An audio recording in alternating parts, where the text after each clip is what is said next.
Awitin natin yung ikaw na ang pag-asa ko habang tayo na sa diwa ng panalangin. Hallelujah. Praise the name of Jesus. Ikaw lamang pag-asa ko, tanging ikaw ang buhay ko. Panginoon. Praise God. Hallelujah. May mga siliranin, may mga alalahanin. Kalimutan mo. Kalimutan mo. Harapin mo ang katotohanan na mayroong Diyos na nais kang tulungan sa panahon ng iyong pangangailangan. Praise God. Binitid natin ang mensahe sa umagang ito at ipagkatiwala natin sa Diyos ang ating mga pangangailangan. Praise God. Praise God. Habang tayo sa diwa ng pangangailangan. Namnamin natin ang mensahe ng outfit. Ilagay natin, ibigay mo sa paanan ng Panginoon ang lahat ng mga worry na karga-karga mo ngayon. Sabi ng 11:28 ng Mateo, come to me, all your labor and heavy, and I will give you rest. Nais ng Panginoon ito. Hallelujah. Praise God.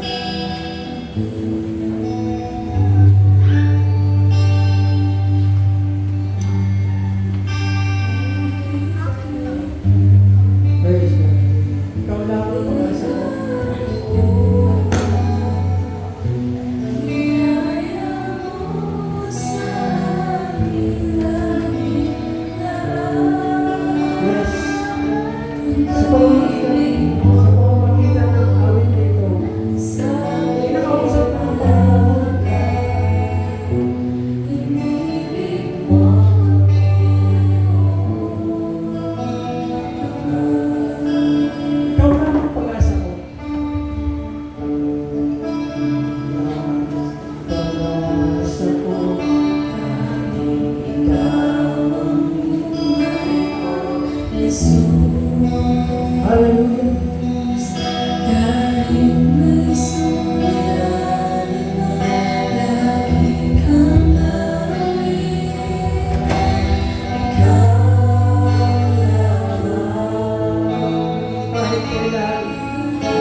sa panahon ito, wala tayong maaaring tawagan.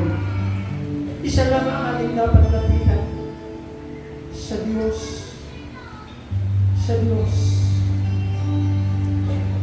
Ilapit mo ang buhay mo sa Panginoon.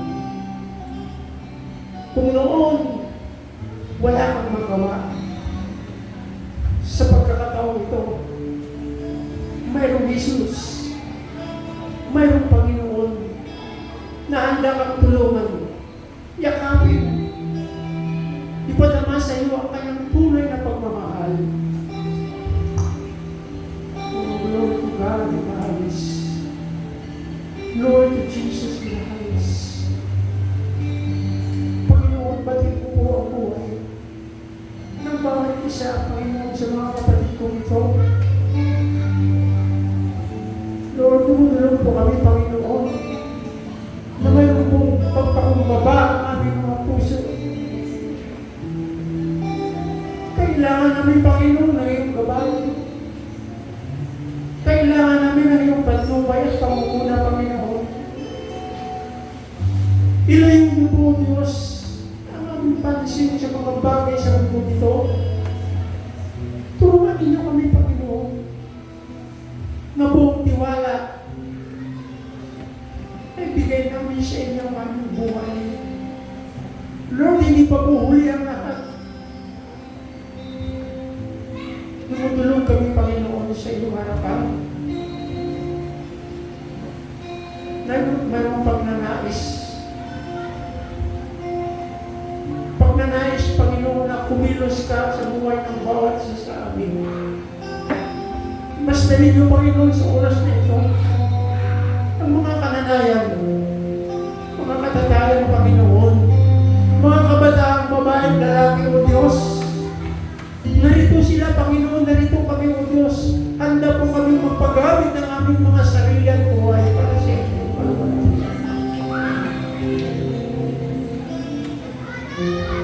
Palaman mo sa aming Panginoon, at ibigay mo sa aming Panginoon ang pag-aasang ito. At ang pag-asa nito, Panginoon, ay isang magbigay sa amin ng lakas at kapangyarihan para humakbang, Panginoon, na mayroong pananampalataya.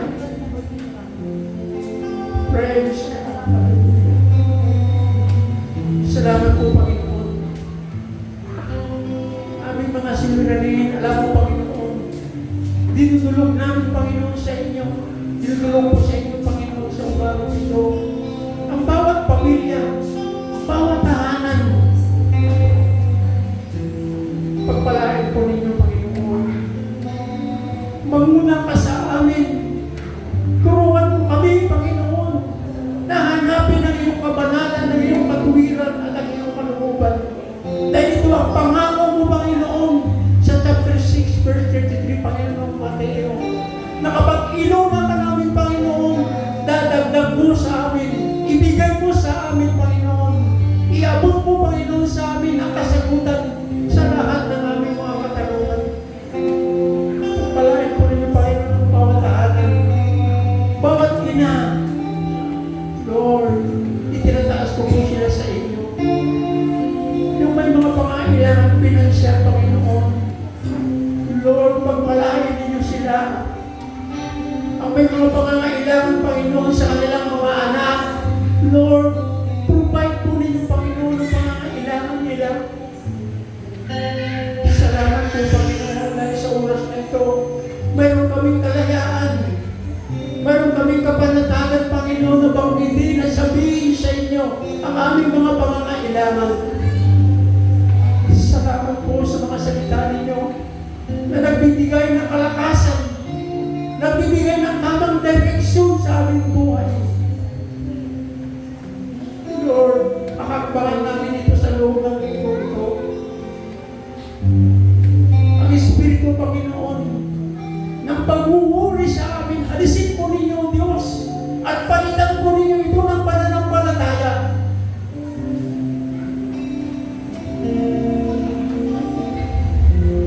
Wala mo, Panginoon.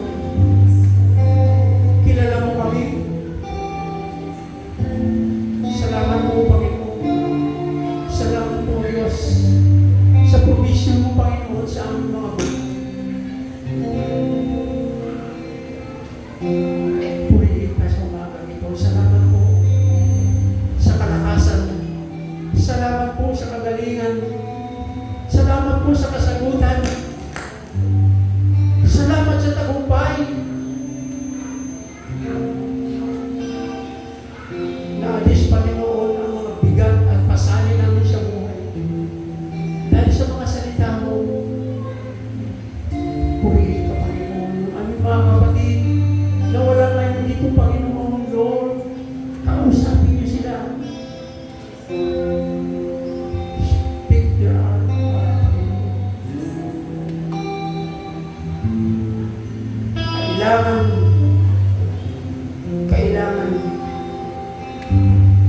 Kailangan mo sila, Panginoon, sa iyong buhay. Salamat po, Ama. Salamat po, Diyos, yung mga sakit, ubo, sipon, nervyos, asma, mga sakit na nagdudulot galing sa kasalanan. Ito po, Panginoon, ay binayaran ninyo doon sa krus ng Kalbaryo. Ang sabi mo po sa 1 Peter chapter 2, verse 24, Panginoon, by your stripe,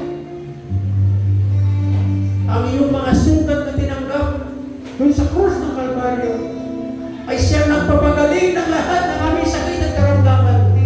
Hindi ito pa yung sakit sa pinansyal, sakit sa aming isipan. Lord, right now, we are freedom, Panginoon. Binigyan mo ng kalayaan ng Diyos.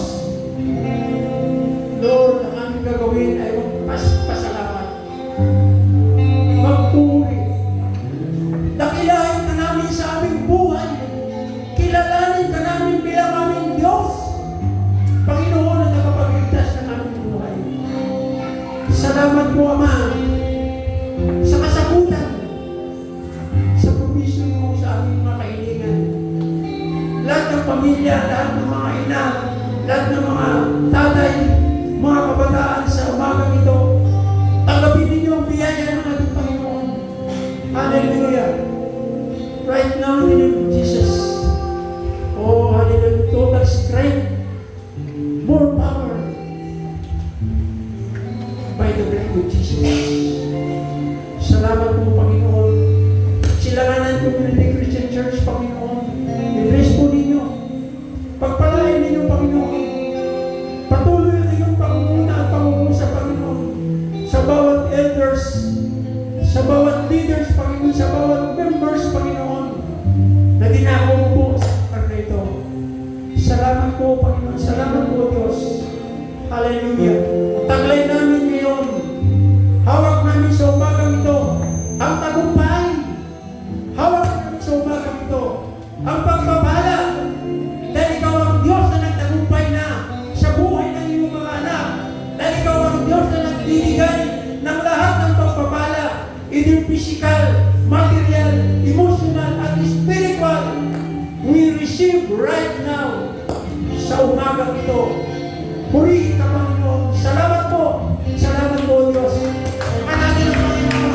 Hallelujah. Praise God. This is your prayer. In Jesus' name. Hallelujah.